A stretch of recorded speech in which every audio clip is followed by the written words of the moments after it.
देश की राजधानी दिल्ली में लाल किले के बाहर हुए धमाके ने न सिर्फ शहर की दीवारें हिलाईं, बल्कि पूरे देश की सुरक्षा एजेंसियों को झकझोर दिया। धमाके के तुरंत बाद जो सुराग मिले वो जितने ज्यादा खतरनाक थे उससे कहीं ज्यादा डरावने थे कि हमला किसी एक मॉड्यूल का काम नहीं था, बल्कि कई राज्यों में फैले एक बड़े आतंकी नेटवर्क का हिस्सा था। टॉप इंटेलिजेंस सूत्रों ने इंडिया टुडे को एक्सक्लूसिव बताया है कि हाल के दिनों में उत्तर प्रदेश, गुजरात, जम्मू कश्मीर और हरियाणा में कई आतंकियों को पकड़ा गया है और अब जांच इस दिशा में चल रही है कि क्या ये सभी एक ही नेटवर्क के पार्ट हैं, वो नेटवर्क जो भारत में एक बड़े हमले की तैयारी में था। सभी राज्यों में पकड़े गए मॉड्यूल में जो कड़ी सबसे ज्यादा चौंकाती है वो उत्तर प्रदेश से सामने आया कनेक्शन है। यहाँ एटीएस ने सहारनपुर के बिलाल खान को गिरफ्तार किया। पहली नजर में वो एक साधारण युवक लगा, लेकिन उसके फोन और डिजिटल रिकॉर्ड्स खंगालने के बाद जो सामने आया उसने जांच एजेंसियों को हिला दिया। उसके संपर्क अलकायदा इन द इंडियन सबकॉर्डिनेट यानी कि AQIS तक पहुंचते मिले हैं और फिर मिला वो डिजिटल सबूत जिसमें 4000 से ज्यादा पाकिस्तानी फोन नंबर थे, जिसके तार पाकिस्तानी हैंडलर्स से जुड़े थे। दावों की माने तो बिलाल सिर्फ संपर्क में नहीं था, वो एक ऑनलाइन आतंकी नेटवर्क तैयार कर रहा था जिसमें पाकिस्तानी नागरिक और भारतीय समर्थक दोनों शामिल थे। उनका एक ही लक्ष्य था कि हिंसा के रास्ते भारत में शरिया आधारित सिस्टम लागू करना। ये वही बिंदु है जिसने यूपी को इस पूरी साजिश के केंद्र में ला दिया है। अब चलिए बात करते हैं गुजरात की।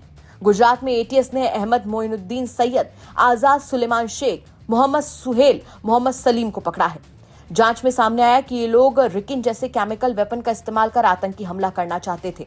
छापेमारी के दौरान एटीएस के हाथ 2 ग्लॉक पिस्टल, 1 ब्रेटा पिस्टल, 30 जिंदा कारतूस और 4 लीटर कैस्टर ऑयल लगे हैं। ये सारी चीजें मिलकर एक खतरनाक तस्वीर बनाती हैं, यानी एक केमिकल अटैक की साजिश जो देश की किसी भी भीड़भाड़ वाली जगह को तबाह कर सकता था। दावों की माने तो इनका हैंडलर अबू खदीजा था जो अफगानिस्तान से इस मॉड्यूल को चला रहा था और ISKP से जुड़ा हुआ था। हथियारों की सप्लाई पाकिस्तान बॉर्डर से ड्रोन के जरिए भेजी जाती थी।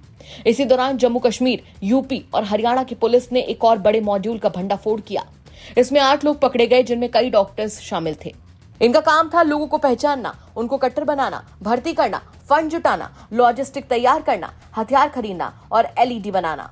एजेंसियों को इनके पास से करीब 3000 किलो विस्फोटक, कई राइफल्स, बरेटा और चाइनीज स्टार पिस्टल, केमिकल्स और ID बनाने के इलेक्ट्रॉनिक पार्ट्स मिले। जानकार कहते हैं कि कोई छोटा मॉड्यूल नहीं था, बल्कि पूरी तरह से संगठित विचारधारा चलाने वाला नेटवर्क है। और सबसे अहम बात यह कि इस मॉड्यूल की फंडिंग और प्लानिंग का सबसे मजबूत लिंक उत्तर प्रदेश से जुड़ता मिला है। जांच में सामने आया कि सोशल नेटवर्क, एकेडमिक नेटवर्क और चैरिटी के नाम पर फंड उठाकर इन ऑपरेशंस को चलाया जा रहा था। अब चलिए आपको बताते हैं कि यूपी इस पूरी साजिश की सेंटर पॉइंट में क्यों है। दरअसल AQIS से जुड़े आतंकी की गिरफ्तारी यूपी से हुई है। कई मॉड्यूल्स के डिजिटल और कॉन्टैक्ट लिंक यूपी की तरफ जा रहे हैं। फंडिंग और ऑनलाइन नेटवर्किंग के कई सूत्र यूपी की जांच में जुड़े हैं। लाल किले के धमाके के बाद जब इन मॉड्यूल्स को आपस में जोड़ा गया तो सबसे ज्यादा कड़ियां उत्तर प्रदेश में ही मिलती हैं। देश भर में हुई गिरफ्तारियों और बरामदगियों ने साफ कर दिया है कि ये साधारण साजिश नहीं थी, बल्कि मल्टी स्टेट, हाईटेक और इंटरनेशनल लिंक वाला नेटवर्क था और इसकी कई परतें अभी खुलनी बाकी हैं। लाल किले का धमाका सिर्फ एक शुरुआत है। जांच एजेंसियां अब इस नेटवर्क की हर कड़ी को जोड़ने में लगी हुई हैं, खासकर यूपी कनेक्शन को, जो अब इस पूरी कहानी का सबसे महत्वपूर्ण हिस्सा बनकर उभरा है। जांच जारी है और एजेंसियों को पूरा भरोसा है कि इस जाल की असली तस्वीर जल्द सामने आएगी। दिल्ली से मंजीत नेगी की रिपोर्ट, यूपी तक।